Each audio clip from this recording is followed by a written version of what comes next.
Dernier meeting de campagne pour Filipe Nyusi, candidat du Frelimo et possible successeur d'Armando Guebuza, l'actuel président. Le Frelimo gouverne le Mozambique depuis 1975, année de l'indépendance du pays vis-à-vis du Portugal. En 2009, cet ex-parti marxiste avait remporté l'élection avec 75% des voix. Les experts prédisent sa victoire cette année encore, mais moins écrasante. Le Frelimo n'est pas parfait. Il a fait des erreurs. Mais nous avons appris de nos erreurs pour ne pas les répéter à l'avenir. Je ne peux pas changer de parti. Je suis mozambicain. Je dois rester avec eux. Maintenant que ça va être Nyusi, nous espérons que lui au moins va nous apporter de bonnes choses. À 55 ans, cet ancien ministre de la Défense est peu connu du grand public. Mais son meeting était conçu pour plaire aux jeunes, avec de nombreux groupes de musique pop africaine, célèbres au Mozambique. En 40 ans de Frelimo au gouvernement, les accusations de corruption ont abîmé l'image du parti, dans un pays où la majorité de la population gagne moins d'$1 par jour. Une situation que Nyusi a promis de changer.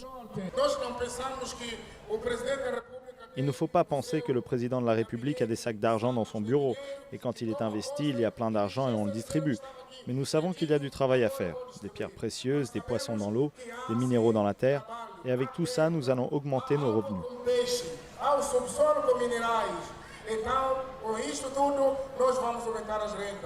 L'événement de cette élection, c'est le retour d'Afonso Dhlakama, leader de la Renamo. L'ancien rebelle a émergé du maquis il y a 2 mois pour signer un accord de paix avec le gouvernement après 2 ans d'affrontements sporadiques entre la Renamo et le Frelimo. Escorté par une douzaine de gardes du corps, il a attiré les foules lors d'une tournée dans la capitale samedi.